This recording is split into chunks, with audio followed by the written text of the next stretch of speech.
I really hope that's Bianca, because if it's Serena Williams. Yeah. Cerrito's out of square.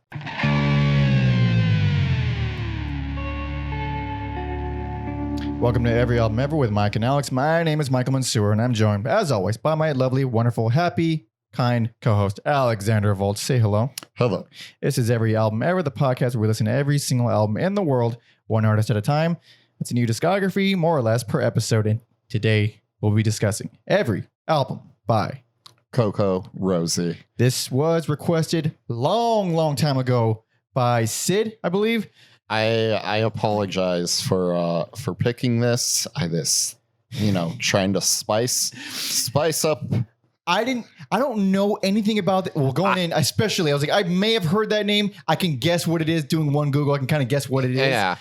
Maybe I'll like it. And first of all, welcome if you're new here. And by the way, CocoRosie fucking sucks. See you later. Like, they don't suck. They don't suck. I just don't like them at all. I fucking don't like them at all, dude. I don't know if they actually have a cult following or if some reviewer just like used that word. But if they do, yes, we're dead men after this. You mean like cult or cult like? Like the way, a movie develops. Okay, like a John Carpenter cult. Yes. Not like a Jared Leto cult. Although, reading about their family, if they had like an actual cult, that wouldn't surprise me either. Why are we doing this episode? We should not be talking shit about this band.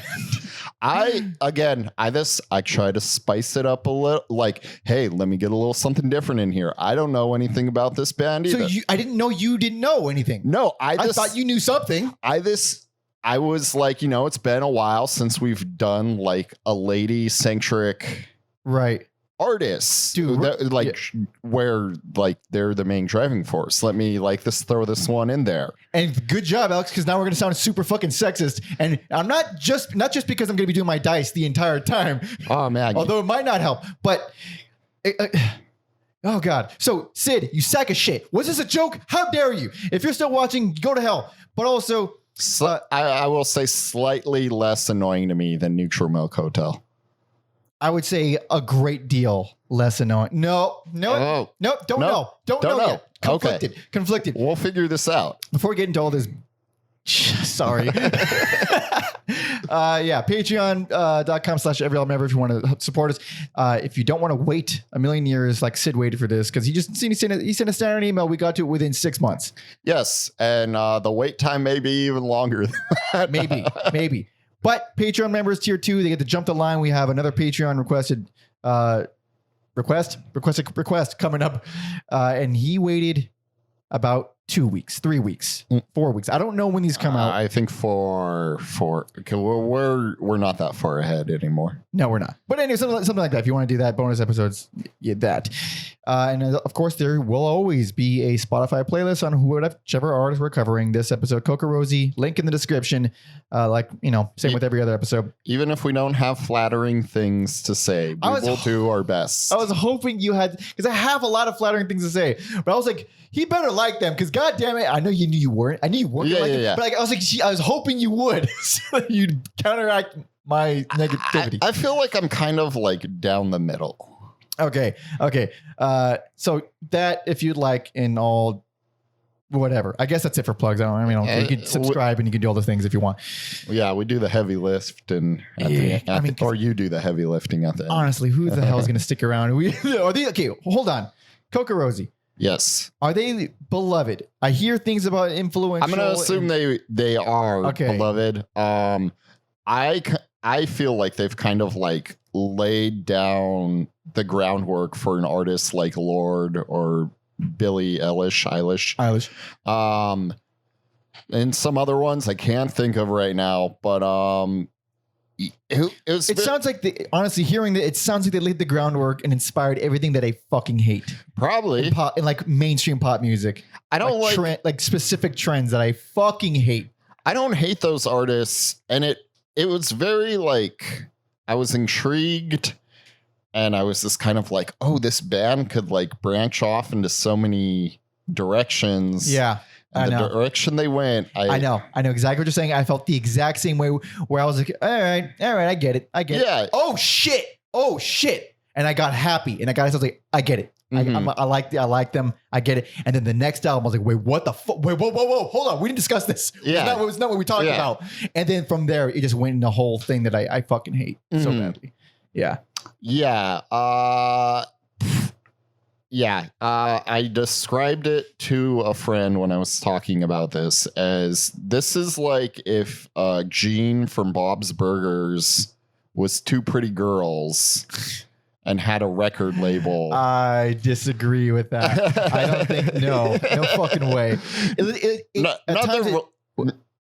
Because like if you watch Bob's Burgers, he like uses like like fucking silly spring sounds noises. and fucking burps. Yeah. No, I get what you're saying. Like they're not that tacky, but it is not original what they're doing at all, and it is noticeable. I think they started off pretty original, not memorable, but original enough, and then it just kind of like, and we've talked about this with bands where like if you're around long enough and then like your peers and all the copycats kind of surpass you, I think that's what happened with CocoRosie. Interesting. Okay, let's get into it more in detail. But like before we start the albums, okay, there are sisters. Yes. One's Coco, one's Rosie. Yes, nicknames given by their mother and father both sound like fucking nut jobs. Why? Her mother compulsively moved and threw away everything they owned. And she was like the main parent they lived with. They would see their dad in the summers. Anyways, her mother is described as an artist, a singer, a teacher, and a healer. Okay. All right. It sounds like she's and she started dating a new age spiritual leader, a woman by the name. You mean a cult leader? By the name of Brooke Medicine Eagle. Also, wait, hold on. Wait, you just said 3 different adjectives or nouns. That's her name. Her name is 3 nouns. Yes. Brooke Medicine Eagle. Yes, because obviously this woman is Native American. I think CocoRosie. That was not obvious to me, Alex. I thought it was a stupid white woman. To be fair, white women do be doing that. I believe CocoRosie are also Native American, but I couldn't find like a confirmation because on the Wikipedia it says self-described. I'm like, what does that mean? What do you self-describe? I self-describe as really successful. It doesn't fucking make Yeah. No, I blame Wikipedia for that one. This wasn't gonna do like a deep dig. And then their dad equally is crazy. They'd spend summers with him, and he'd just like go on fucking vision quests. And he describes himself as a farmer, teacher, spiritualist, interested in Native American religion, shamanism, and is a member of the Peyote Church, which I didn't even know was a church. Preach, dude. Yeah. Holy shit. By the way, you ever notice that like every time someone throws in teacher along with different professions, they've never taught professionally, not once. Not once. Yeah. So both of those parents, not teachers, by the way. They like to say things and hopefully it teaches someone, not teachers. I don't know why we're shitting on these people. They sound crazy. Both of them sound like nut jobs. Also, unless we're talking about KRS-One, the teacher. The teacher. Man, that guy is a fucking annoying too, though, to be honest. Anyways, so this growing up with those two people, and then Sierra. Sierra is what? Rosie? She's Rosie. Okay. Moved to France to study a career as opera singer. Her and Bianca or Coco, they were not estranged, but they didn't really communicate a lot. Yeah. And then there was an improv trip from Bianca to go visit Sierra, where they recorded their first album in her tiny apartment in France. That's okay. Which sounds pretentious. Already. Well, she moved there to be an opera singer, Alex. All right, there's nothing pretentious about that. Although I do like opera singers. And neither is Bianca, living in Brooklyn to become involved in the literary community. Can I kick her in the balls? Can I do something? Like, I hate them as people. I'm sure they're nice people, but just their essence, the things that they like, I don't like. The things that they enjoy, I do not enjoy, Alex. They didn't stand a chance. with those parents. Not a chance. Yeah.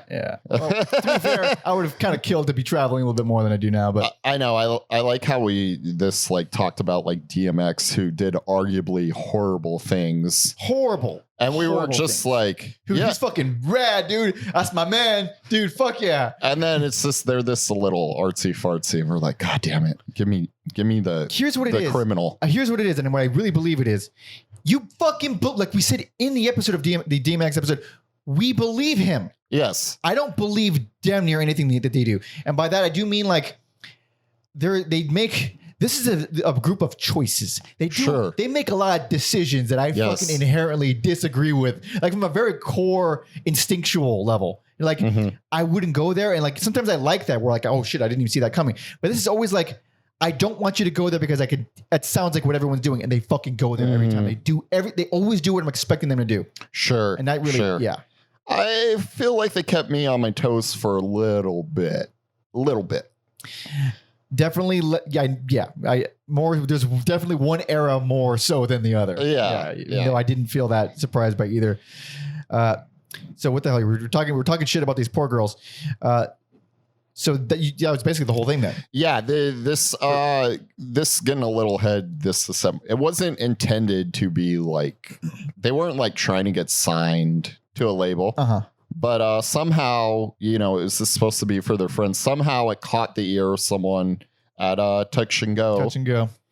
Which we just talked about on the Slint. We talked about Slint, but also Touch and Go is remarkable. That's the Homo Steve Albini and the Jesus Lizard. And like, come on. Chicago based, very cool. I think they're this indie rock. They're like, the thing is, like, they're like one of the best. Like, my favorite label period is Sargent House, but like Touch and Go is like up there with my older favorites, like legend, 80s, early 90s. And I don't know if do they still put out new records? It seems like they're more like a catalog label now at this point. I'm not sure. I did not look into it. Well, I had a real reason to. Yeah, I had no idea you had such an affinity for Touch and Go. It just comes with listening to Big Black for so many fucking years. But second episode in a row talking about Big Black. But let's see. Altogether, CocoRosie has 7 albums. They're still active. They're. I know. I put them on the list originally because it was like, oh, they haven't recorded since 2015, and then they had an album last year. Yeah. So it doesn't matter at this point. At this point, we can do a loose ends if they release a new album, which we do those every now and then. But 7 albums as of right now. First one was released 2004. Last one, like we said, last year, 2020. So if you're ready, Alex. I am ready. Let's get into it. This is 19. I'm sorry. I'm so used to saying 19 in front of every year. Oh, this is relatively new for us. This is one of the first, if not the first artist we've covered where their first album was in the 21st century. Maybe Clips. Clips? You're right. Yeah. I'm wrong. Yeah. Is that the only one though? We've done a lot. Yeah. I think where they like started off. Yeah. That's gotta be like the only one. There's probably another one. Whatever. There's probably a lot of them. You know what? Probably a lot. And I'm just high. Mars Volta. That's another one. Oh, Mars Volta, Clips. Those are the. I'm just plugging all of our episodes. Alex, play along. Yeah. Okay. Let's just. I would plug away if I could think of more off the top of my head. Yeah. So 2004's his mouthful of a French douchey title. Sorry. La maison de mon rêve. Rêve. That was better than I would have done. It's kind of a Chewbacca thing at the end, though.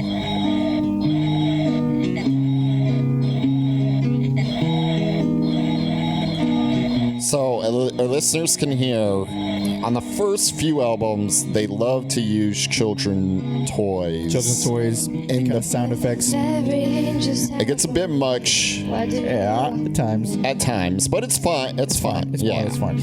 It's very reminiscent of that record, Alex. Godspeed? And I will say this about the first 3 albums maybe. It just feels like they're doing everything Godspeed did, but worse. Like all the sound effect stuff, all the conversations. I'm talking over their lovely voices, even though I hate the way this album's produced. I like their voices a lot on this first one. That's so silly. It feels more honest. Yeah, feels more organic. Where I don't know which one it is. Becomes more cartoon. Starts to do a thing that I want to choke her for. Sorry, I'm not sexist. They got angelic tender. So it's folk. It's just folk. It's Yes, cute. It's yes. fun. It's actually kind of nice. Yes. I was not turned off by this song. I'll tell you that right now. No. This album, I was like, I don't love it, but I'm intrigued. I want to hear more. Yeah. And then the things that like really caught my ear were songs like By Your Side. Fuck yeah. And Haitian love songs where it's like, You like that one? yeah, it's like this lo-fi hip hop thing. And at the time, it wasn't. Yeah. Yeah. I can't really think of like, I don't even think I've used that term like lo-fi hip hop. Yeah. We've never had a reason to. We've encountered it really. Yeah. So in that essence, they kind of carved out this little like unique area for themselves in 2004. Because the elements you're talking about, it sounds, I think some of it is beatbox. I'm actually definitely some of it's beatboxing, but I don't know if all of it is. But like you're saying, lo-fi, and it's against these straight up folk. Like every song is an acoustic. I don't know why I said it like that. Mhm. Every song is an acoustic something. There's a fucking harp in there or something. There's obviously the guitar, and yeah, so it's that beatboxing against folk shit, which is like, I don't fucking like that. I don't know. I think it sounds fine here. yes, Not my bag, but I could definitely see it. I could see it. they are. It is interesting, like knowing it was recorded in a tiny apartment. So you do have limitations on what you can do, but they still manage to carve out, whether you hate it or love it, they did manage to carve out this sound. There's a style, yeah. Yeah.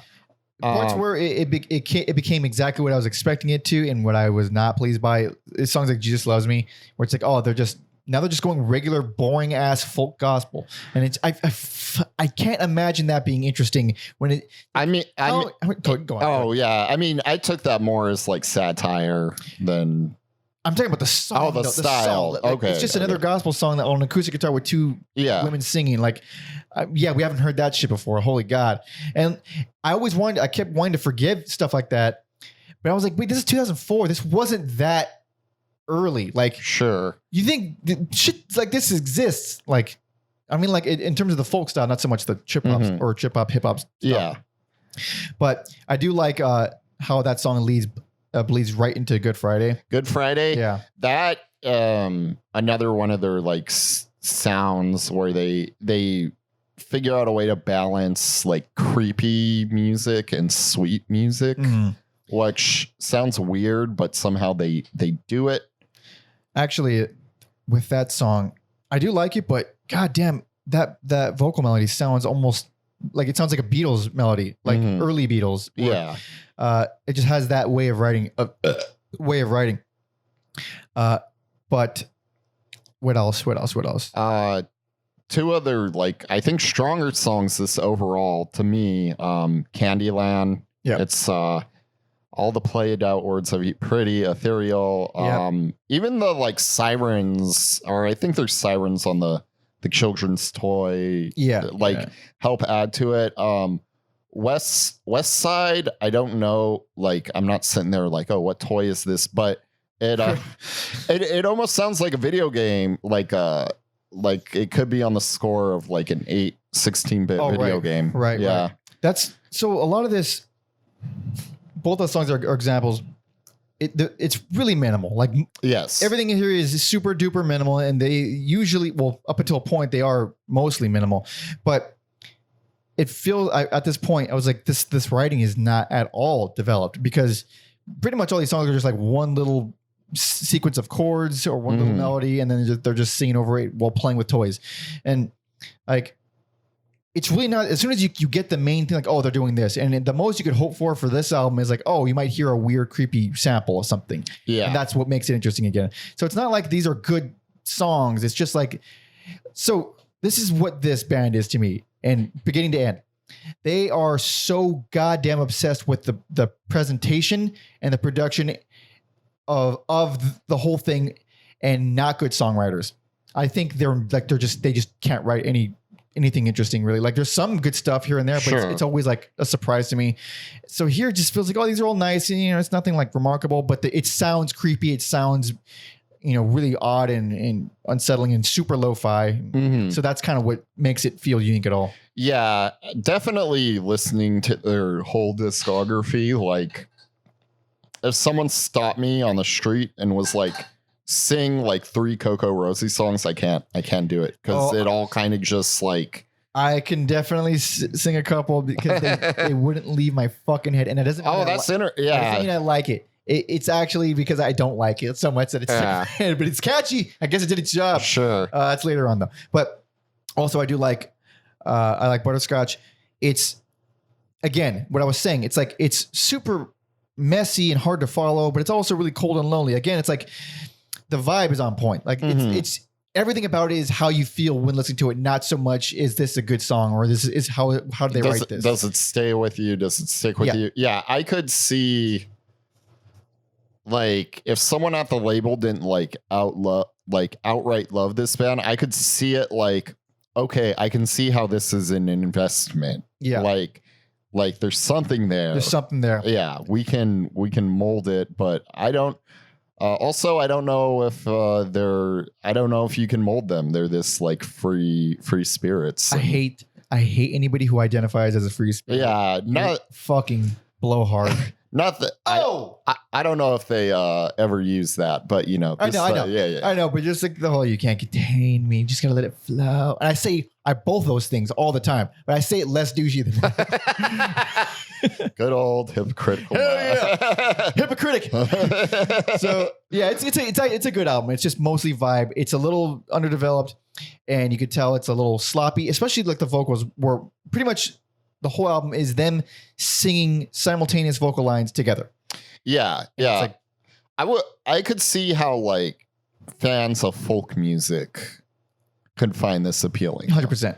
I did think it was still weird to do that though, because it's not like they're really harmonizing. They're just singing the same thing at the same time, and it's a wonky sound. It is interesting. Like, one of them wants to be an opera singer, and then the other one that's got a wild hair up her ass to make music. We're gonna talk about the choices of these two lovely ladies on this next album. Yeah. So let's get into it. This is 2005's. If I know I kind of sprung it on you. You ready? I'm ready. Oh yeah, I'm ready. 2005's Noah's Ark.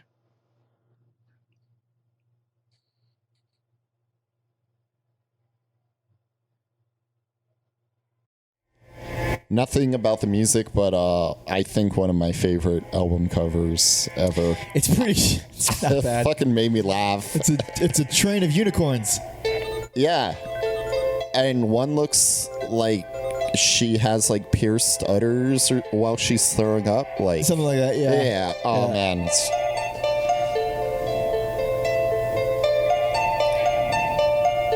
I believe that is a harp.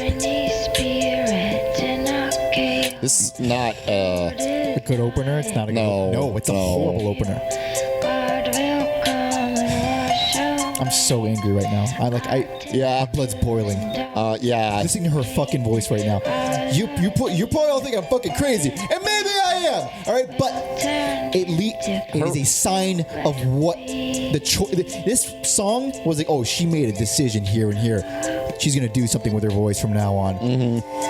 It's not bad yet. It's not that bad yet. But I could see how knowing what it becomes, it's just like flashbacks in like Nom or something. This is full on PTSD. Yeah. So I'm gonna tell you right now, this song doesn't change much. No, that's about it. And believe it or not, Alex, not worst, not least favorite, but I hate this album. Yeah. Same. No accolades for me either. The first album, I was like, okay, let me see what you got. This one, I wasn't like as interested. I'm just like, okay, I know what you do. Yeah, it's exactly what it was. I know what you do. I get it. It's more of the kind of like the Godspeed thing where like, all right, we're going to play the sample of this person talking for a while over this kind of ambient piano thing, but it's just not original. It's not as well done. Obviously, I don't feel that Godspeed is very unsettling when they do it, and it's kind of got more of a burn to it. This just feels like every song they're just slapping stuff on there. And then again, the songwriting has barely changed. It's kind of like the same minimal stuff where they have one little finger plucking melody and then that's the whole song. It's a little more well produced now. There's some guest artists. Also, she's like hit or miss for me on Beautiful Boys. I don't know. Anoni. I think I'm gonna double check because I wrote it down. I forgot. Formerly of Anthony and the Johnsons. Her voice is just sometimes it works for me. More often than not, it does not. Anoni. God damn. But yeah, like Beautiful Boys, it was a bit much for me. So hold on, I want to talk about Anoni because oh my God. I was like, oh, this is just okay. A guest vocalist that sounds like super out of place in this style. It almost sounds like she has an R&B voice. By the way, she's trans, so you'll recognize it as a male voice. I had to look it up. Trans. So it sounded of Anthony and the Johnsons. Was that as R&B? Or that was the group. Or Anthony. I think it's Anthony. Yeah. Whatever. I don't know why there's no H. Whatever. Yeah. But like. It almost like an R&B quality to it, just the timbre of her voice. But I mean, whatever. I don't give a fuck about that. It's just the song "Beautiful Boys" has been stuck in my head. Holy shit! And I hate it. Yeah. I hate it. Yeah. And I hated Noni's part in it. And it's Beautiful Boys. It's like I only know her from being like featured on other people's tracks, and every time I'm just like. I don't like her voice. But it's not even her voice that's bothering me so much about that. It's the actual melody. It's the actual song itself that I think is horseshit. So since we're talking about voices, I don't know which of the fucking sisters was it. It's either Coco or Rosie. Yes. Who sang on the opening track K-Hole, who decided to sing like this. And it started that it gets grinding. It's so much big. I have so many deep, like I took this personally because fucking I really hope that's Bianca, because if it's Serena Williams, Serena's out of square. I'll keep going. Yeah, if that's her after being like trained for opera, I don't think. Well, because we get opera vocals and not so much here, so it's probably Bianca. Yeah, because I love me some opera vocals. I fucking love that shit. I love how you just turned Italian for a little bit. And I do love it when it happens, but here it's not so much. Here it's just, okay, now one of the sisters, you're gonna be singing like a baby. Everything, it's baby talk. It's fucking baby talk. That's a good way to put it. What it sounds like is like, oh, I heard Bjork. Now I want to sound like Bjork, but not as good. And then if it turns from that to this cartoon version of that, where it just gets worse and worse in every album. It sounds like it's like the most annoying affect to add to your voice. It gets more and more caricature. Yeah. More cartoon like. Yeah. The more we get into these albums. Yeah. The way it registers the most in my brain is if it's like a weird fucking Cronenberg of an old lady and a baby talking. Yeah. That's what it sounds like. Yeah. And just mashed together. Just pronouncing words and vowels weirdly, like skipping whole like consonants to make them sound like that. It's fucking obnoxious. Like I hate that sound more than anything. Like I'll take a fucking DMX album over this fucking. I'm sorry. Go on. No, yeah. It didn't beat me down yet. I was like, okay, whatever. Fucking. Maybe you'll just stop doing that, but no. It gets more and more pronounced. Yeah. Bear hides and buffaloes. That's when the children's toys. I'm like, I get it. Bear hides and buffalo. I do like her. I do not her. I hate her voice here. Obviously, but I like the song is not so bad. I do like it's the music box thing. They like music boxes, by the way. They fucking love music boxes. Of course they do. It's music boxes with trip hop drums or whatever the fuck. Yeah, and it almost has like a Swan Lake feel to it. It's very nice. It's not the greatest, and her voice is doing her. I don't know if the operatic vocals were sampled on that, but they're good on that. I bet. Well, I don't know because it does sound like that, right? It does sound a little bit like a sample. But when they do bring operatic vocals in, it's so expertly done. It's so perfectly done that I want to believe that it actually might be her, but I don't know. Yeah. Also, I kind of miss like the lo-fi hip hop trip hop sound. I only really got that vibe from the title track. Did I forget? No, wait, no. I do like. Yeah, I get what you're saying. Yeah. I like it. It's a little groovier, but that along with everything, and it's why I can't enjoy these as albums. Everything is the same fucking speed. Mood, sad. Next sad song. Same BPMs. Yeah. Same everything. Like every song so very sad. Okay. Like you can make every song sad, but have a different feel to it. Maybe a little bit more on the melancholy side, a little bit more on the fucking dark side. You could do all kinds of things. They all have the same type of folky type of, it's all folk sad. Yeah. It's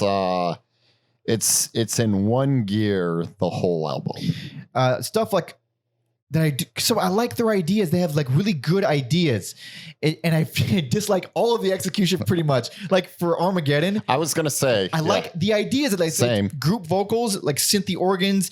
It's melancholy, but not super dramatic. I just don't like the song. Yeah. The lyrics work for me on that song. I think like, it's interesting. They're song subjects and now they're singing about like in Armageddon, like, okay, like you had the right idea to like push yourself out of that comfort zone, right? But then you did it in the style that was they don't feel like songwriters to me. They just feel like creatives and like vocalists, creatives and vocalists. It doesn't make you a good songwriter. They're very different things. It's very difficult. Like I think about this. I thought about this a lot recently, where you get a different kind of songwriter, where they have strengths in other areas. Like for example, you get a Mike Patton who's not like he doesn't write like hooks or really catchy songs. What he's good at is layering. He's a good layerer. He adds fucking lines and all those on top of someone else's. Like that's why Faith No More is such a accessible band, because like they have a strong catchy foundation and then you get all these crazy layers.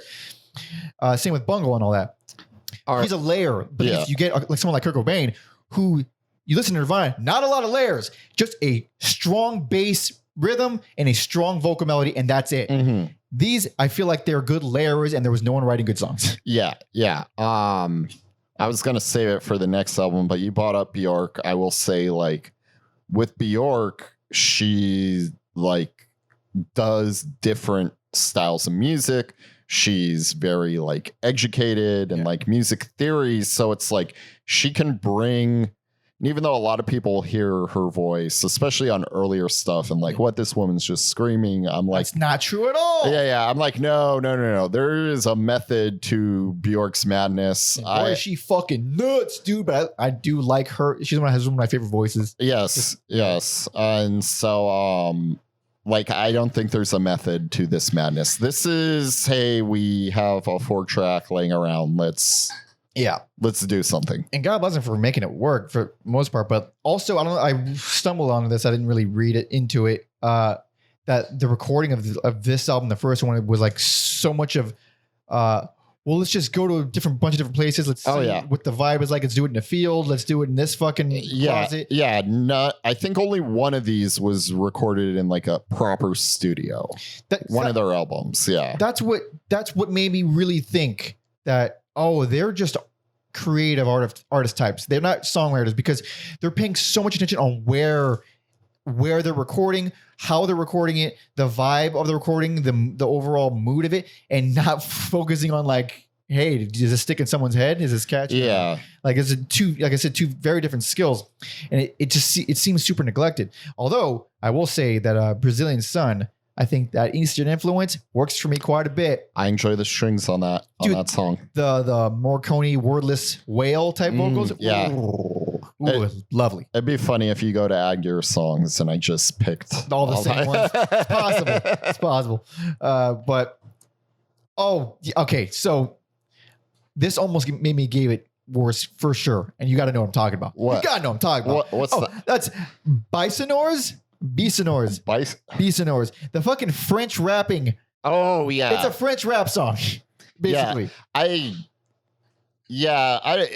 People rapping in French, they always sound a little bit like douchebags, but also. I don't know why. I don't know why, but also. I'll tell you why, because they're never black.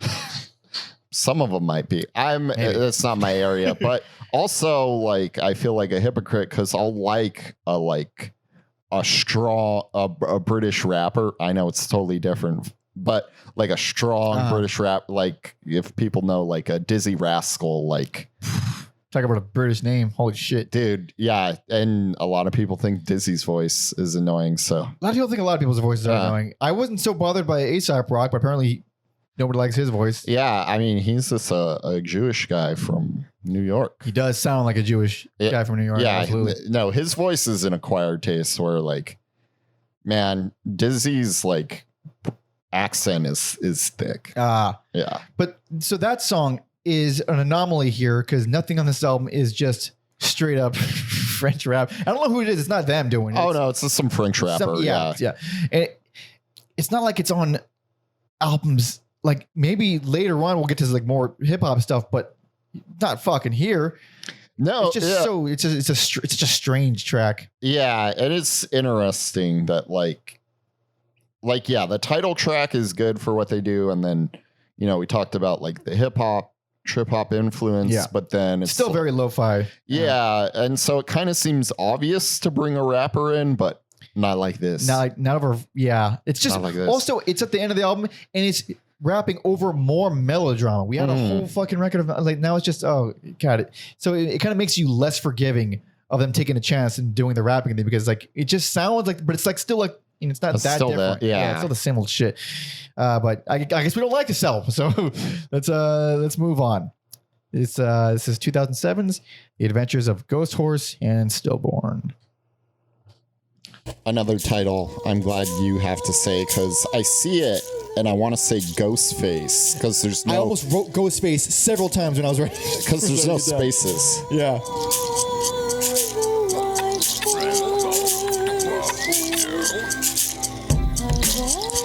So this is like their most pop song yet. Yes. Now we're venturing into a pop territory. This is produced by some Icelandic man who I'm not going to try. No way. I bet there's circles above his letters, right? Yeah, I'm not going to try. But he's like worked with Bjork a lot, so I couldn't tell by these vocals, Alex. I get the comparison, but I don't know.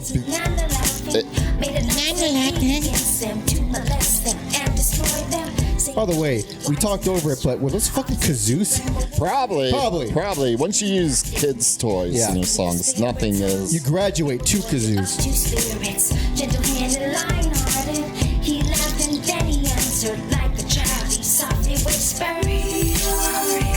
Those? Yeah. So I think this is a spectacularly weak opener as well. I didn't love it, but I'm like, at least it's something different. This is where the vocals. This broke you?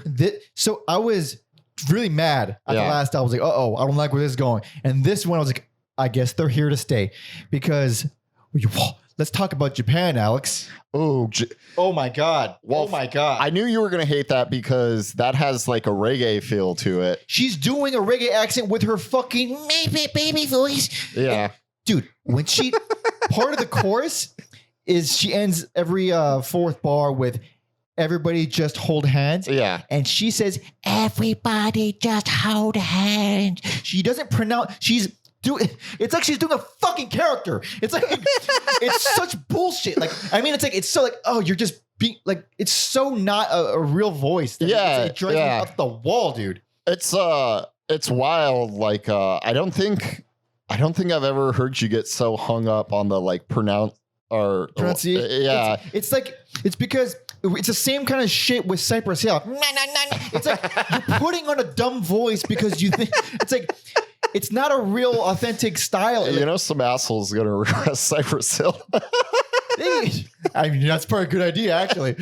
But it's like, you can do a thing for style, but like, it's all style so much to the point that she didn't say that she's parodying herself. Or it sounds like a parody of Bjork. Yeah. Like, it's not really, yeah. You can't go full Bjork, so you go there. Yeah. What? Oh, yeah, I was like, are they really doing like a reggae song about Japan? But then they bring up Jamaica. So Honestly, like, it's like a satire thing. Like, everybody wants to go to Japan, but check out this and this and this, and then it gets into like some more shady country. But it's like everybody wants to go to Iraq. I was like, wait, hold on. What?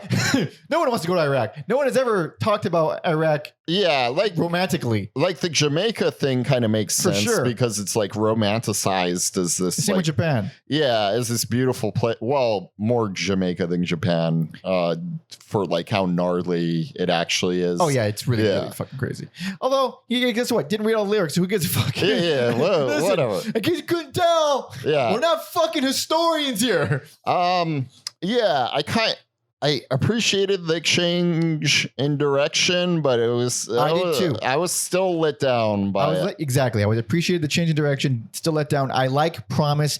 It's baby talk rapping essentially. The first time they've rapped. Exactly. Yeah. It's now a fucking old lady baby rapping instead of a French guy. And I hate that, but it's actually pretty fucking cool. Yeah. Like, it's basically a hip hop song, but the backup stuff is very nice. It's more, I mean, it's all pretty and floaty. Mm-hmm. This band is just pretty and floaty. Yes. It's like, yeah, that's even if we throw in, okay, there's some groovy ass hip hop drums there. Now there's some toy sounds. It's always just pretty and floaty. Yes. I didn't write down a timestamp, but at a certain point in Houses, I was like, is this ragtime, Mike? Oh, I like Houses. Yeah, there's like an old timey music feel to it. Yeah, because it's a raw as shit piano. It's just a kind of a detuned piano. That's they do a lot of that actually, where it's a poorly mic'd detuned piano, just a piano that a family would have in the house or some shit like that. So it already has a mood to it with that alone, and then it's actually nice. And I wrote that for this album and this song specifically. The Opera Sister is the fucking best. Yeah. She is so good. She is. Which one is it? I think she's the one who. I think she's the one who dresses in drag. The younger one. I'm only saying because she seems younger. I think she's older. Damn, the other one. I'm sorry for the other one. Either way, she is fucking amazing. Like, yes, this is full on opera. It is goddamn. I don't know what it is about operatic vocals and really kind of darker and moody music that really does it. Sitting through actual opera is quite difficult. It's fucking really, really long. But yeah, so that's not like the creepy piano plus an opera singer. God damn it. Okay, so the opera singer is not the one that does drag. It's the other one. The artsier, yeah. So it's the one on the right there, I believe, is the. I think she's on twice as the man and the lady, and then the Sierra is just on there once. Man, I have no fucking idea who. I'm already lost. Who's who? Yeah. Yes. But either way, the song is rad. But aside from that, it's like I mean, you get animals, and it's like I bet a lot of people like that shit. But it's just more depressing, sad pop.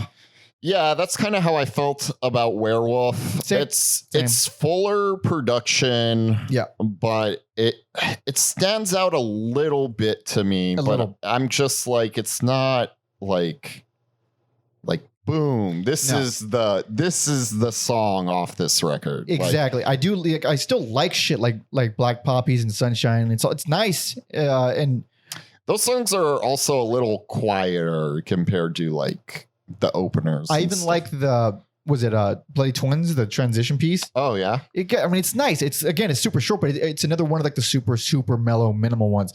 And I thought I was like annoyed by the minimalism, but it ends up being the only things I really like. They do is when they kind of fucking rein it in, like, hey, we're just gonna fucking spook you for a little bit and we're gonna take off. Yeah. Instead of this fucking sing along garbage shit. Sorry, I just hate Japan. The song, not the people. It's an obnoxious song for sure. Yeah. Oh no, we have to put it on because we're not really. Hey. I'm talking all this shit with no citations. We've hyped it up, so here it is.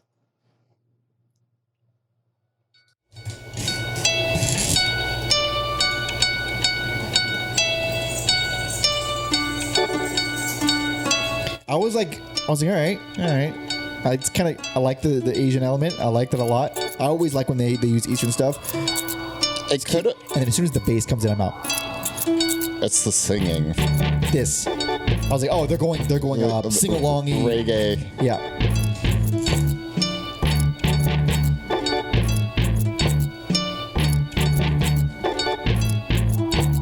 Life is like a roller coaster. Oh. Dude, it's just a fucking cartoon character. There's a little bit of like, I get some carnival vibes from it too. Like fucking Shirley Temple here.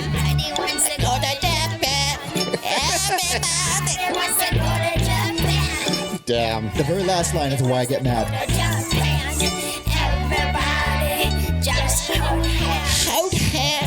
Like, fuck. God. Pronounce, Oh, fuck. pronounce your words. Please. There's an L in that fucking thing. And it's not on this album. All right, Alex? It's not on this album. But eventually, her doing that affect, her doing that voice, eventually sounds like a fucking Asian accent. It's insane. It is insane. I never thought it. I didn't think about that. It was Gotcha, buddy. I got it. I got it later on. Yeah, it was just grinding me out at a certain point, but But it's so bizarre that it almost sounds like a fucking like you're doing an Asian voice, yeah. saying all these words just oddly for no reason and making it sound like a baby. God damn, it's weird. And like I kind of glossed over it earlier. That singing style is now everywhere. Everyone's doing that shit. Yeah. It's insane. Like, oh boy, we're all fucking chimps. You know? Although I will say some singers are better about like reining it in, where I know what you're talking about. Like it's there, but it is not like turned up to 11. Yeah. Like the way her voice is. Okay. Let's move on from that. Yes. I'll talk about that for an hour. Also, the fact that I feel like we're gonna have the same picks. I feel like I don't know about the exact same picks, but probably close. Yeah. Okay. But yeah, it's good. It's a step forward, but not enough. It's like a marginal step forward, and it fucking stumbles as it's stepping forward. But it's okay. It's okay. Sorry. We're gonna make it through this. We are. Next, this is 2010's Gray Oceans.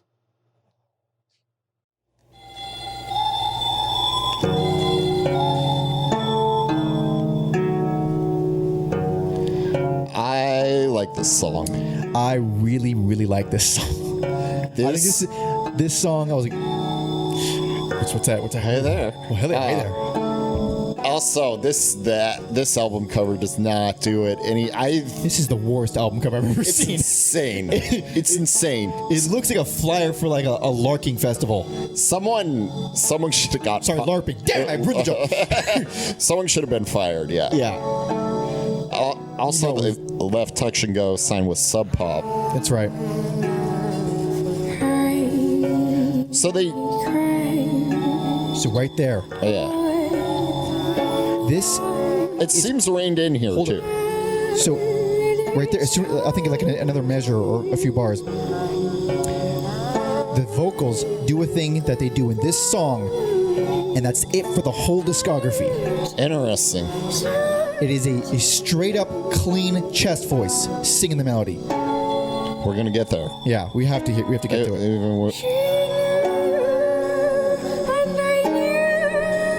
Like that's got to be the operatic. Yeah, this is gorgeous. Well, then again, it doesn't have that twang, so it might be the other one. Right here. Exhausted flames of night. So, this is the only time you'll ever hear this voice making this sound. Like talking, yeah.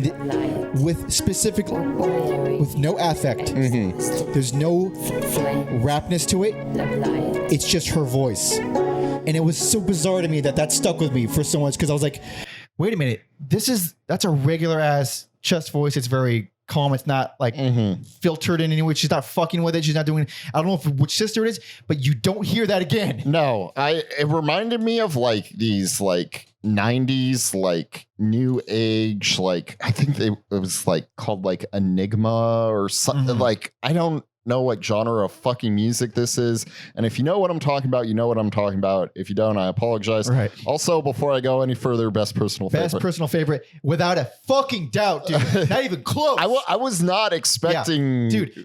I was expecting to like a few of their albums, and it's pretty much just this one. Yeah. And they really lean into the haunting and creepy aspects on this one, and not even that's like their strongest suit, but the fact that I don't know, it feels the most developed to me.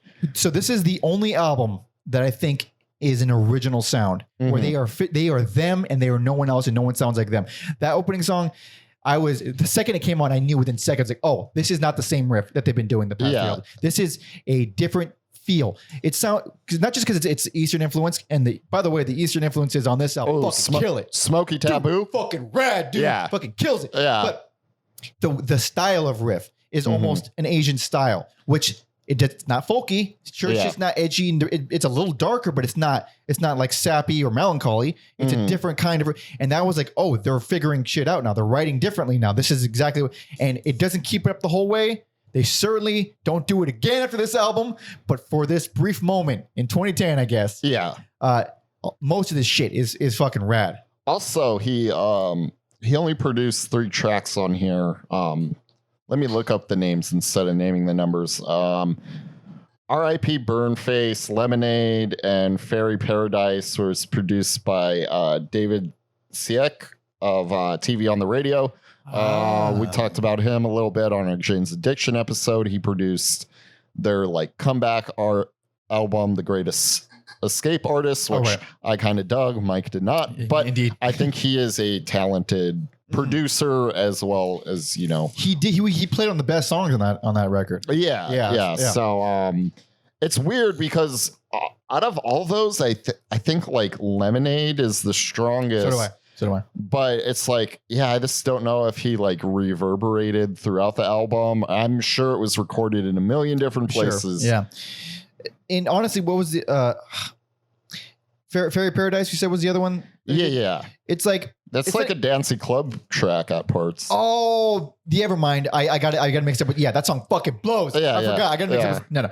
Hate that song. Awful. God damn it. Let's not talk about that one. Okay. Let's talk about what's good. Okay. It's good. So Smoky Taboo. Baby vocals aside, around 3 minutes in, it gets fucking super heavy. Not heavy. I'm sorry, heavenly. You got put that motherfucker in. Oh, I'm gonna fast forward it to like that 3 minute.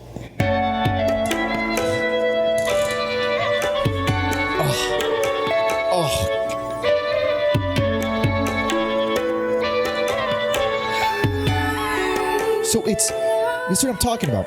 It's Eastern because of the fucking drums and just the wiggliness of some of those melodies, but they don't. It's a different style. It's completely different. It's still. I can't compare it to anybody really. Yeah. Just trying to find out some more about this. Plus those vocals, dude. The opera on this album is the shit, dude. It's like the best ever.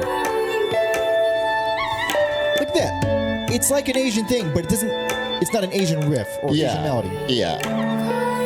It's like you took an indie melody and played it as though you're playing it on an Asian instrument.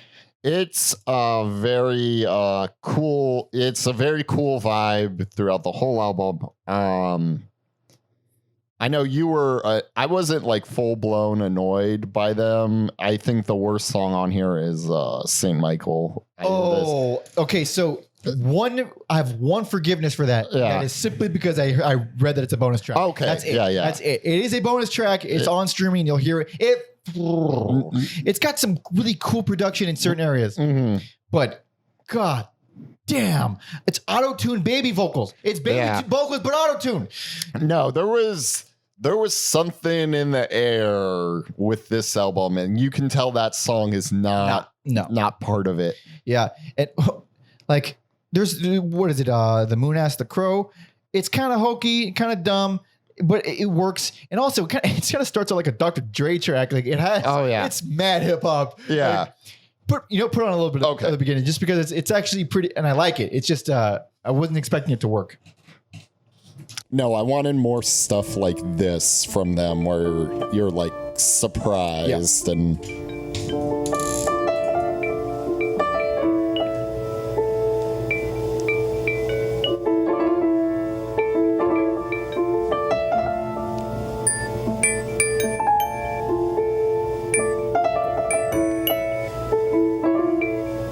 Sounds just like Dr. Dre. Just like Dr. Dre. This way. Right here. This. Oh, with the strings. And the claps. Yeah. That's mad Dr. Dre. Holy shit. I mean, it's cool though. Yeah. Yeah, that song did like grab my attention because R.I.P. Burn Face is this kind of, it's okay. It could be worse, but it's not. But yeah, and then you get something like as crazy as The Moon Asked the Crow, and you're like, I'm back in, motherfuckers. Also, the best thing ever is that Randy Newman horseshit misdirect at the beginning of Hopscotch. Oh yeah, because I was kind of annoyed by that. So was I. But then It fucking kicked, dude. Those drums. Yeah, I was like, all right. Yeah, the song it turns into is pretty cool. And yeah, it returns to that hokey Randy Newman type thing a few times, but it's like again, like the song itself really picks up. It's the best vibe that they've ever had. This whole album. Like I said, it feels completely unique. I was like really I was really happy when they did this. Gallows is probably like the spookiest song. A little much. It's like storybook, more music box stuff. It's same. Everything is at this point. It's pretty samey. It's a little longer than it probably used to. It's pretty though. I mean, again, even if it's boring, Even if you don't like it, it's pretty. boring, repetitive, or like samey, it's still pretty. And also, Here I Come, I think is like it's novel but more filler. Like they could have cut this album like 3-4 tracks early.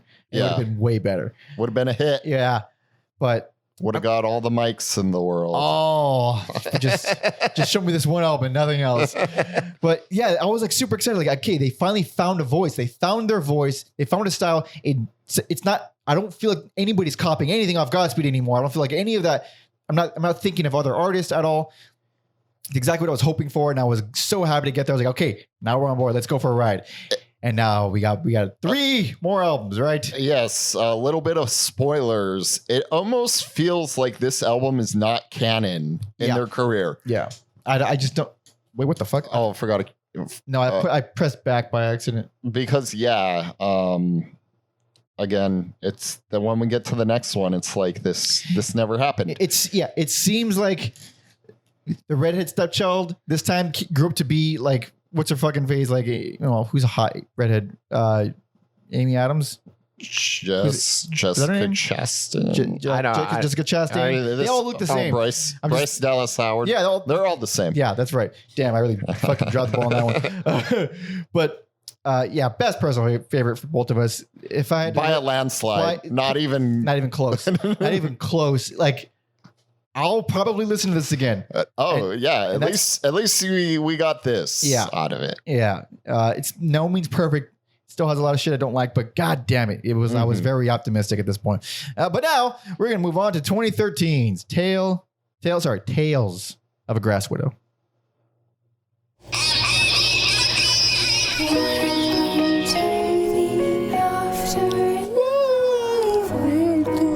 I would be fine with it as like a short intro thing, but it's long.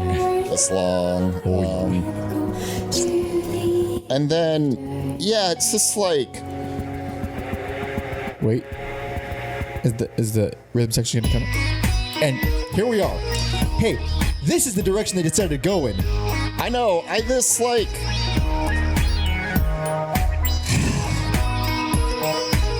Because, I thought I had them pigeonholed, and then Gray Ocean's, and then... And that's it's a cool little thing, though, by the way. But go on. Yeah. And then it's like, okay, so you can't pigeon... Oh, no, you can pigeonhole G now. I think I smell some rain. There it is. There's Cartoon Bjork. Now is like, this was the song that broke me. Yeah. Not all the way, but it broke me a little bit. Yeah, I don't think this is terribly written, especially some of those bass lines. But this production, this style, this is not my music. I shouldn't have done this. Yeah. Like, yeah, I don't know. I think maybe like a backhanded insult, like a different, like maybe like an MIA could have made that work for me. Because like you said, the music's not bad, but it's just the overall package. By the way, worst, least favorite. Oh boy. Interesting you pick this one. I don't like this shit. Oh my God. I get it. This it's was not hard. good. This was really hard. And also we got a Noni back for Tears for Animals, and probably is there another one? There might Tears be for Animals probably like the most quote unquote normal sounding song on here. Yeah, the song it just does nothing for me. And her voice just I was like, it's so ghosty. I just don't like it. And so it's like, okay, those first two, they're under this huge pop filter. They're now making pop songs. They're not doing what I would enjoy to listen to, but I'm not gonna I was still like, no, they put out Gray Oceans. Yeah. Like there's some shit There's here. something, yeah. There's something here. There fucking isn't. I like one song on this album. That's Homeless Monster. I wasn't expecting that. That's the only song on the album I like. For me, it was Child Bride. I thought that was a solid song. I like the instruments featured on there. I thought it was good. It's a big old sad pop song. Big old, yeah. I mean, it's called Child Bride. It should be. But all of them are that though. They're all just sad. Like again, going back to like what you were talking about on Adventures, it's just this is what you guys do. Yeah, because you look at End of Time. Holy fucking God. Oh my God. It couldn't get less up my alley. Like, that was the song where I felt like there were some Dr. Dre influences. Really? Some of the Interesting. What was this? Again, like it's not like any of these are so offensively bad. It's just I found myself by the end. I was like, I liked none of that. I remember nothing. I remember fucking nothing. And I was like, and it felt such like a betrayal after the last time. I was like really excited for what was next. You were tricked. I was tricked. And it's like Grave Digress. Oh man, that song. That's like to me, like when it's like, okay, we're done here.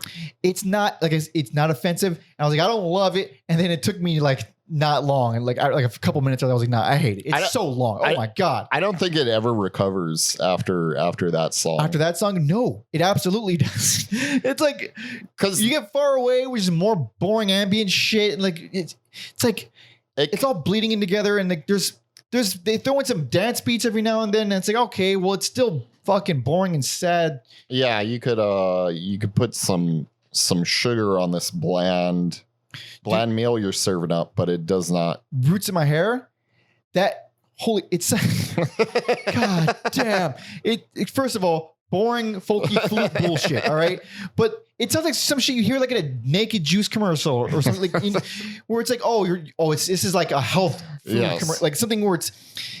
A lot of this feels very commercial, and I do mean literally like I've seen it in a commercial. A lot of I don't know if it's been used in commercials, but their music has been used a lot in films. I can definitely see that. I can definitely see that. And yeah, like I said before, it is not like spikes in like rage for me here. It's just you get villains. It's like it's fine, I guess, but it was. I mean, I don't like it, but it was slightly more interesting than the songs that preceded it. But it's like, oh well, if we're this comparing it to the songs before it, that's not a good. No, it's not. Not a good bar. And what put it in my head that this was so much their worst is because you got the hidden track. I think it's Devil's Island. Like after Poison, it's like a big old silence. Shit, I think I fucked up. I didn't skipped it. Yeah. It's like a big old long gap of silence, and then there's like it's a fucking surprisingly late. It's like almost 5 minute song after that, and it's it clicked for me there. It's the usual really really melancholy piano edgy, sad thing, but with fast-paced, annoying techno electronic drums. So I'm listening to this and I'm like, I would like this song if this fucking horrific loud rhythm section wasn't just boom, boom, boom like the whole time, bashing you over the head. And I was like, that's it. They're just all of their arrangement instincts on this whole album, specifically this album, are just like utter garbage. Like they just forgot how to arrange stuff and put them. So everything just feels exactly the same, or just wrong, or just like I said, like invasive. Like that drum beat on that song is invading that song. It's really fucking hard to get through. Yeah, and at first I thought I was just hitting the fatigue, because these albums are pretty samey. They're all folky and sad, and they all whatever. I thought I was hitting a wall, and I was getting fatigued, so I moved on to the next ones, and I eventually came back to this one like a day later, and goddamn, I hated it even more. Like, yeah, this is the one. This is. I'll just say one more nice thing. Okay. Because it's bad, but the album's bad, but Broken Chariot, probably the most Native American song they've done. Wait, is that is that one of the shorter ones? It is shorter. I'll play it. Go ahead. Also, I don't know if we've ever talked about Native American music before on this. Probably not. If we ever cover Tomahawk, we'll definitely get to it. Yeah, it's like a 2-minute song. It's this lot of chanting. Yeah.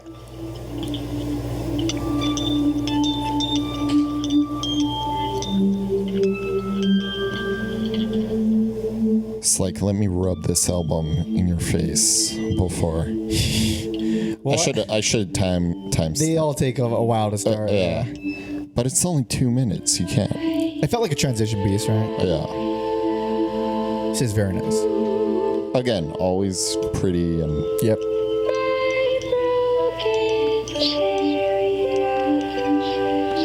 Maybe I got my songs mixed up. Oh no, there we go. Yeah, you get that flute. That flute means nothing else other than Native American. It means nothing else than a Native American has entered the room. I think they've talked about like doing like the sweats, like the where you build like the TP thing, and you just like go in and fucking sweat it out. There's not peyote involved in that? There might be. There might be. That sounds about right. Yeah. Yeah. So again, that's another example of it's pretty, but it's not doing anything. Yeah. It's just floating. It's just floating by, drifting by. Floating along. And yeah, so everything I loved about the last album is gone. So it was both a jarring disappointment, and then when I went back to it, I was like, this is just not creative. It's not exciting. Mm-hmm. I see where everything is going, and it's way more pop sounding. It's way more radio sounding. All the choices here, like again, this is a band of choices, and here I just disagree with every single one of them. For a band that on the surface doesn't seem to care about being accepted, I get the vibe a lot on these later albums that they want to be accepted. Desperately. Somehow with each one more and more. Yes. God damn. But let's move on. That was my worst, by the way, in case you couldn't tell. I didn't like it. But this is now 2015's Heartache City. Like a drunk, wounded stag, limp your way to paradise. I forget what song I said was a bad opener on what album, but this is a worse opener. Yeah, it's very small. It's a very tiny opener. It's very small. And it's just like, why? Why is this a thing? If only. They do love those music boxes, don't they? Love them. God, every album, a handful of songs at least. Just when you go out on tour, or if they're just traveling for this, never leave home without a music box. That's all I'm gonna do. I'm surprised they never sampled that, because listen, we're artists, Alex. That's a little silly, all right? It's a little silly. Just a little.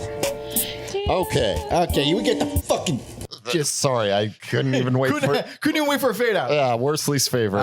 This one. This one. Why this one? I just the feelings you had about the other one, I was just so fucking bored. It's more boring than anything else, I would say. And it stood out less to me. Like the other one I don't like, but there's like these highlights or noticeable things. And here I'm just like, God, I kind of want to like Besso, but Besso. It's weird because I'm like, it's fun, but I already forgot about it. It's the only thing I like about it is it has a very rare live drums. Oh, okay, yeah. Usually they got some sort of machine or sample or beatbox. Yeah, well, when you're recording in a field, you can't like lug out a drum. We're not maniacs. Mad inconvenient, dude. Yeah. But the song itself does nothing for me. So Lost Girls, I thought it was very nice. Okay, I thought the the flute stuff. I found it obnoxious. So that's the song where it sounds like she's just doing an Asian accent. Yes, she just sounds like she's doing an Asian accent with her baby voice. It's really odd. Yeah, it's so weird because there's parts of that are like old time rock and roll. Yeah, that I dig, but it's just attached to the like rest. I think it's in the intro where she's talking like this. So put on a little bit of Lost Girls. Let me try. Which they named the record label that this is released on after.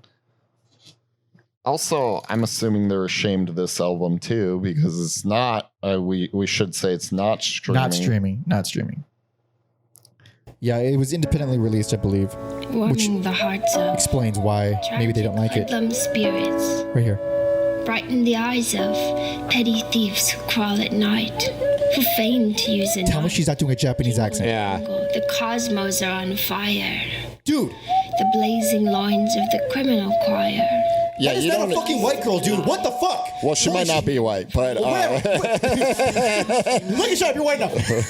Trees of poison to escape this heavy. Dude, I was like, wait, shut the fuck up. There's no way. Yeah. Like I love accents. I think they're all hilarious. But like her twang, her style turned into such a parody that it sounds like she's doing an accent. Speaking of things that become parody, Big and Black of a serious song subject that is this made unintentionally funny by their execution. I think it's it's minimal and inoffensive. I like that it's minimal and inoffensive.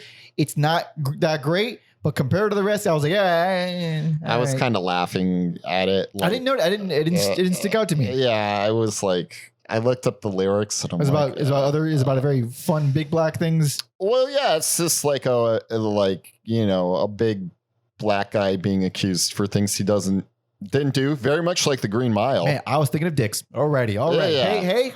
Hey, different strokes. All right. Yeah, that's where Mike's mind is at. Always. I like to think they just watched like the Green Mile and they were like, let's do Big and Black. It must be hard to be big and black. And like, I get what they're saying, but this is the way I'm like, it sounds funny. It sounds funny the way they do it. Here's what we're doing, buddy. We're reading lyrics.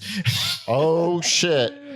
Let me pull that. Let me pull this song up. Well, let's see. Whoops. Oh, hold on. There's an ad. I hope I turned down the right one. Let's see. It's White Trash Sunday on the farm. I see the telephone wires, the way they go into the distance. And this is boring as fuck. Hold on. Oh, it's boring. Maybe like middle.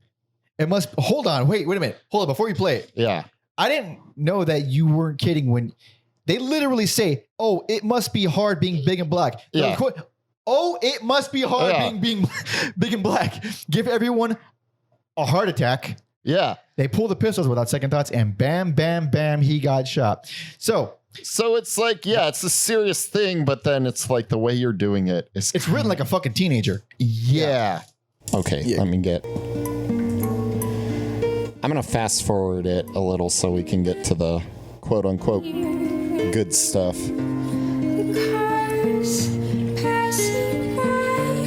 This definitely has an old country western gospel feel to it. It's the good singer. Yeah, and I love her. I love her so much.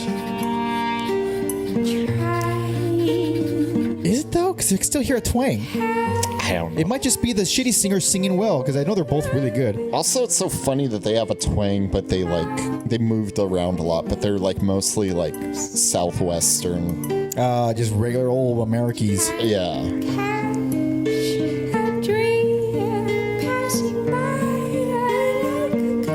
We're never gonna get. We never need to. I thought I fast forwarded enough. No.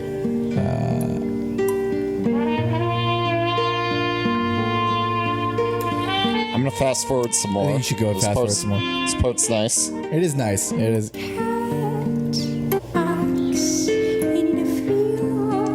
Are we getting? No. No. Further. It's way at the end. I hate YouTube. Way at the end. We're just skipping around this fucking.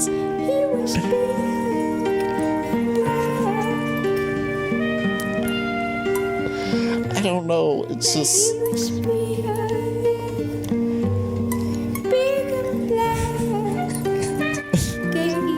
Dude, this has to be about dicks. If it's not about cocks, it's not fun. All right. All right, shut up. Sorry.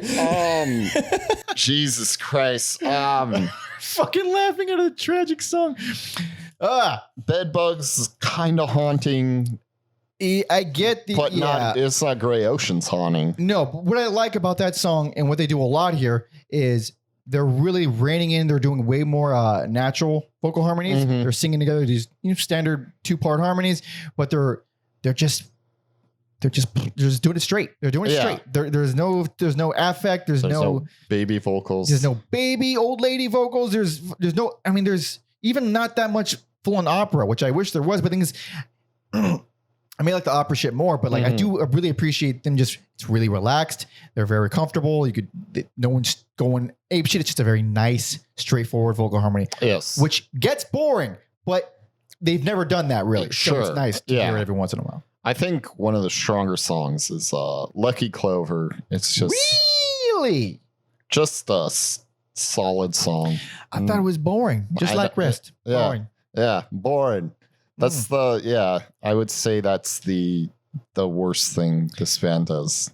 Boring. The fatigue was for sure hitting me pretty hard on this album. For wearing clown makeup and dressing in drag and we're gonna carry around music boxes. I'm telling you, dude.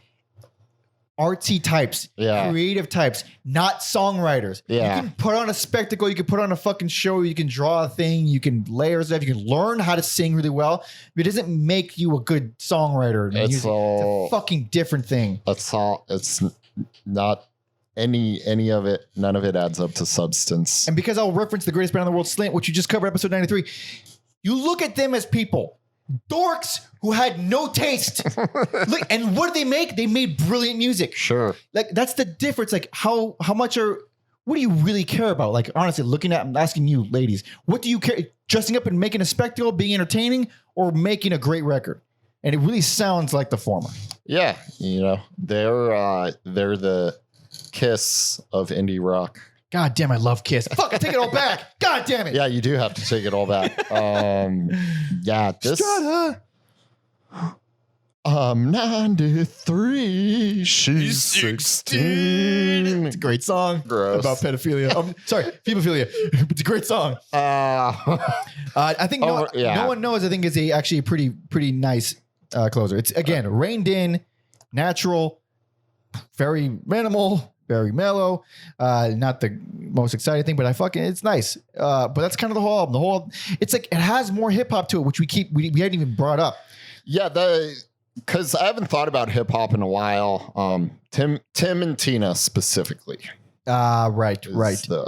Which I also felt was quite boring. Also, because it's not like that lo-fi hip, it's just like normal. Exactly. It lost like the interesting aspect. Since the last album, every hip hop element is now what it's just modern. It's like Gen Z hip hop. It's not. It's like the same samples that you hear in all of pop music, the same exact sounds, the same, even like the cadences of it, of like the where it has that fucking build up thing, or the the old dance music has. They fall into that shit, and it's started in the last album. It's doing it more here, along with the sad boring shit, but This is Alex's worst. Yeah. And least favorite. Yes. Man. But I get it and I don't get it because we still have one more. I just got mixed feelings about the next. So do I. Because obviously I didn't give it worst either. Yeah. But we still got one more. This is the latest. All right. This is 2020's Put the Shine On.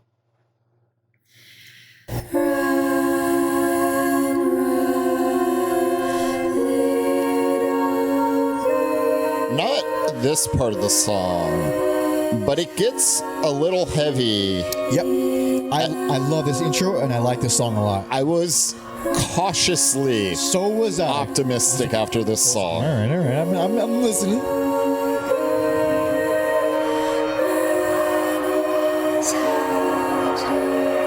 Compared to most of the discography, this is a hell of an opener.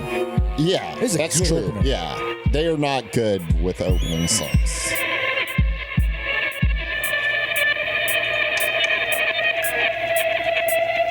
Splintered into mighty pieces, bruised at the hips and at the creases. Oh yeah, it's got YouTube volume. Yeah. Yeah. I just realized that. Let me There we go. rein it in a little.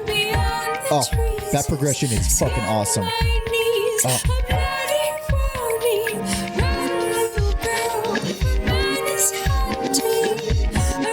I'm just waiting for like the heavy part. This is a really fucking good song. Yeah. Baby vocal. The fuck out of here. That's like in The Simpsons when they're paying attention to that baby sheep. The other one. Fuck out of here. But even with her dumb fucking voice, it can't ruin the song for me. I like it that much. I think because it's loud, the nature of the song is louder, so it's like it's not the only thing you're hearing. Yeah. And right there, first time I distorted anything. Yes. In the entire discography. Yes. In the world of CocoRosie. Okay. That's Yeah. This is already a long episode. We just keep listening to this. yeah. So, man, that was I was like, yeah, all right. That was misleading. And then even Mercy, I liked it. Dude, Mercy really surprised me because I didn't hate her voice. Yeah. She was rapping. She's fucking baby voice rapping, but it's not like before. Mm-hmm. She's got way more confidence. She's rapping. She's not doing her shtick just like, while speaking in a rap cadence. She's full on doing the vocal fry at the beginning and ends of phrases. Mm-hmm. It's like she took rap training. Like that's what it sounds like. It's way better. I don't love it either, but it's objectively so much better. And the song itself is actually pretty bad. Yeah. All hip hop. It's straight hip hop. Yeah. This album is a hip hop album, pretty much. Restless. I don't know if it's like bass or guitar on there, but I dig it. It's very cool. Restless is, I think, probably their most accessible song. Interesting. You put that on the radio, anybody's gonna like that. It's a pop song. It's not.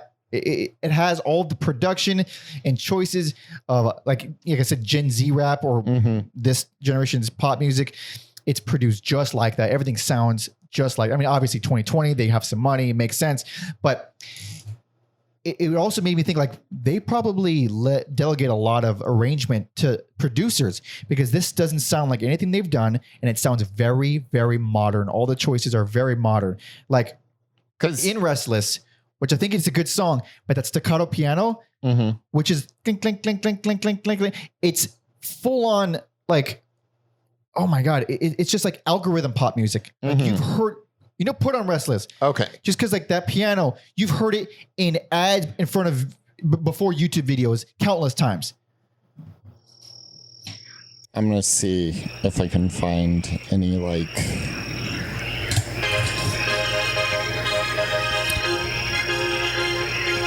Just going to the ballpark. That's a nice ballpark. Yeah, not that part. The return of children's instruments in a way. With the rooster. It's still very nice. It's not this. Oh yeah.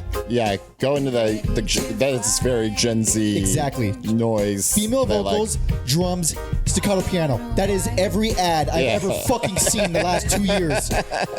Dude.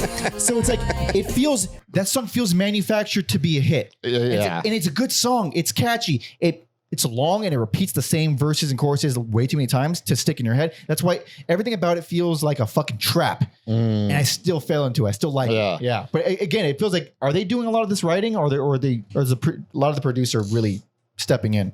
Let me tell you where this album goes downhill. Hell's Gate. Of course. It is that song that the album begins to be a bad album. Yeah. Because before that, you get Where'd All the Soldiers Go? It's pretty. It's got like a almost like a Latin rhythm to it. It's using electronic instruments, but it's got a Latin rhythm. And then Smash My Head, I think, it also works pretty well too. Best drum production they've ever had. Yeah. It'd be a lot cooler if it was Smash Mouth, but everything would be a lot. Everything would be a lot cooler if it was Smash Mouth. But you're right. Hell's Gate. Holy shit. That's man, like what the hell? And then like Did Me Wrong just sucks too. Yeah. Very wincy. Hold on, let me look at the track listing. And then it's like Lamb and the Wolf. Yeah. It's so zany. It's so zany. The fucking little girl vocals. Even for them, it's zany. So like that song, and even I think Hell's Gate as well. I'm pretty sure there's like rapping in that as well.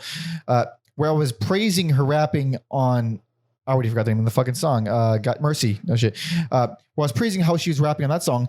On these ones, it's like, okay, all right, rein it back in. Because it goes back into that territory of just like annoying baby rap. Yeah. And goddamn. So it was Hell's Gate where I was like, this album is just so fucking 2020. Like, this is such a, just released this year. This is the most engineered to be a hit. Yeah, it's so many trends stuffed into the production. That's why it feels so fucking inorganic. I don't know how I feel about it, but Burning Down the House, it reminds me of like a theme of a TV show, but I can't put my finger on which theme, but like the dancey club version of that theme. It has cool elements, I think. There's so much hip hop here, man. Like, and I thought I liked it at first, but then it kind of kept going on and on and on and on. Well, if Wikipedia is to be believed, which more often than not, they shouldn't be. They said the hip hop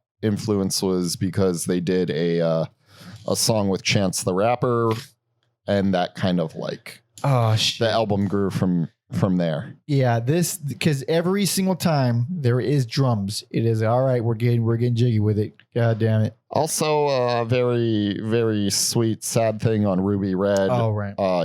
Their mother provided vocals for it, and then she passed away 11 days later. That's pretty fucking tragic. I don't mind that song at all. Also, I'm a human being. I can be like, that sucks. Even it's sweet, and even not knowing the story, I still like the song. The production shines on that song. Still does some cheesy Gen Z shit, but like, overall, I think it really nailed it. And I also really like Aloha Friday as a closer. It seems like they have, I forget what album they started it on, but like they have the trend of like the closer needs to be this minimal, pretty song. Aloha Friday is probably like the prettiest song they've done in a while. It's one of the best. And also because the whole album they're no longer a minimal group anymore. No, they're big ass expensive production now. Everything else all fucking pop, mainstream hip hop written all over it.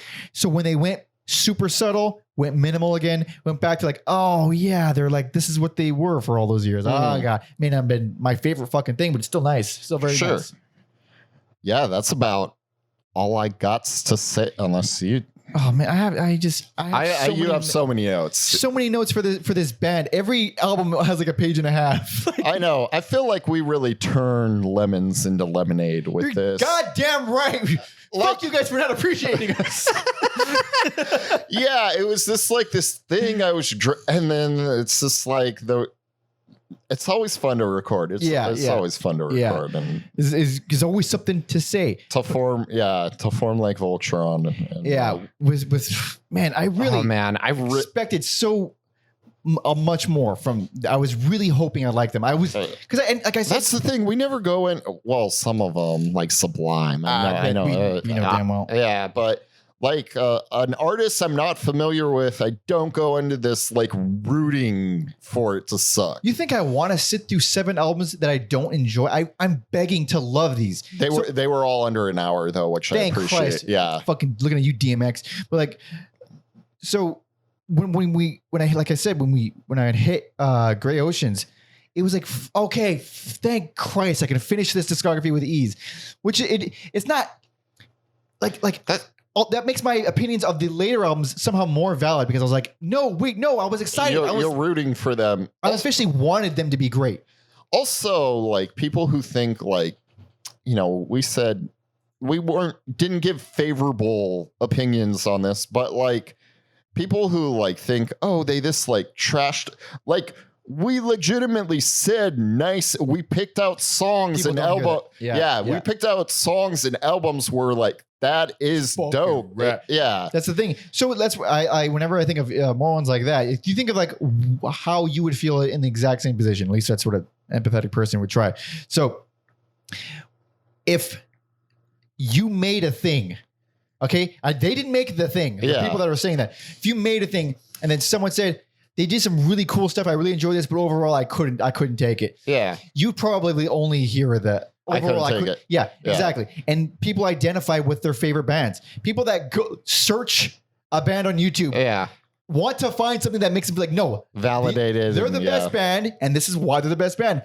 You're not here anymore. You're not even watching. You're gone. You checked out. Yeah.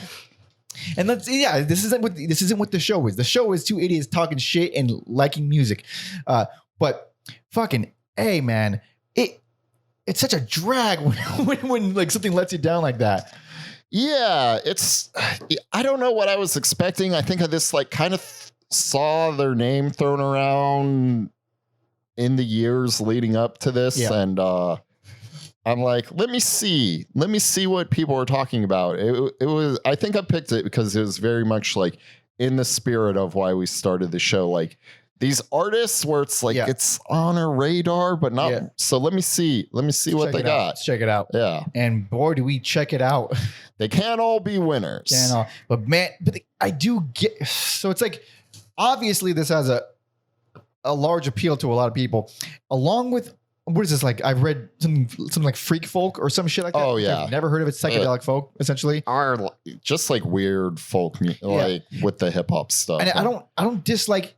I'm not a huge folk guy, but there's stuff where a listener recommended that we listen to Richard Dawson, and you hated it, and I really fucking liked it. Yeah. So it's like, I do appreciate anything that can just catch me off guard, and specifically with the writing. If you're going folky, we've heard the folky style before. Mm-hmm. Just because you throw some toys on it and some ambient conversation doesn't change the fact that you just got a folk song there. Like, are you doing anything interesting with it? Are you doing something innovative with it? Mm-hmm. You don't got to create a genre. Just tweak it a a little bit. Yeah. Torque it a little bit. Torque it. Just make a slight adjustment, and then all of a sudden it feels you did new the baby voice.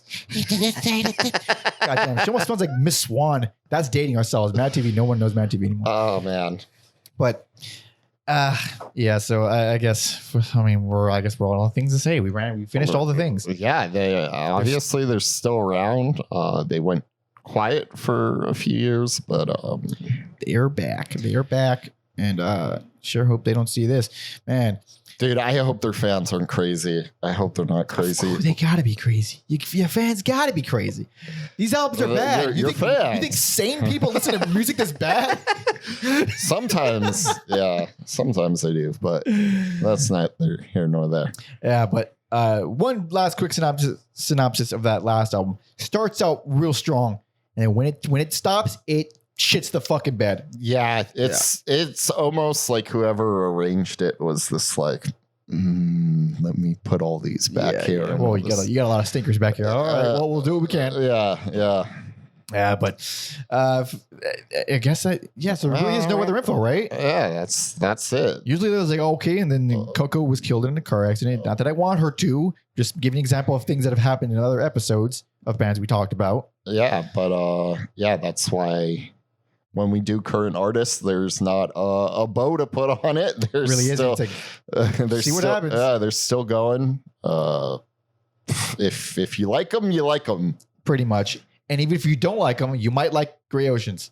Yeah, check out Gray. That's the best thing we could do. That's all we could do. If you're annoyed by this band, check out Gray Oceans. Give Gray Oceans a little boost. It's very nice. It's a very good album. Yeah.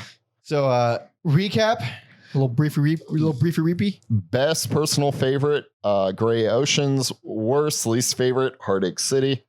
And for me, same. Best personal favorite, Gray Oceans and Tales of a Grass Widow. Worst, least favorite. God damn. I've not heard such a drop off since Devo's Freedom of Choice. Oh, yeah. I'm sorry.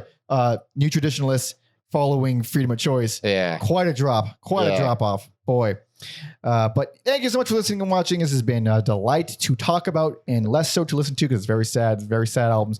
But if you want to help us out and you don't hate us at this point, subscribe and do all the shit, the buttons. You know where you get the thing. You fucking you can follow me on Instagram for clips of the show and clips of my music. That's at PanderMonkey. And if you could follow Alex at Mother Puncture.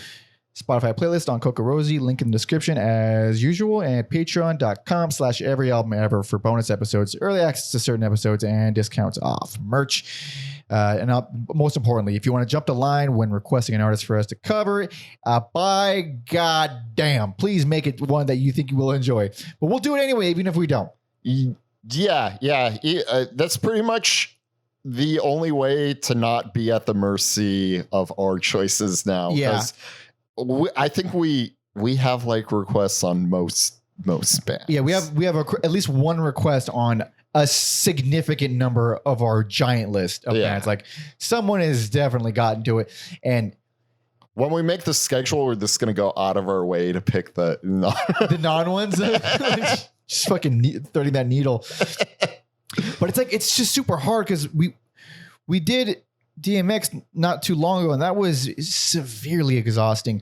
And boy, did I like this more than DMX. But god damn, it's still like, oh. It wears on the soul. We got 2 weeks from now, we got like a hurdle to get over, and then I'm a little more optimistic about our schedule from there. It was more in line. Yeah. And I'm going to tell you right now, this is episode 94. Starting at episode 100, it's going to be the Mike and Alex show. I mean, at that point, there's going to be a little bit of shift in format, a very minor shift in format. And more shit's going to be on the table. Yes. And it's going to get niche.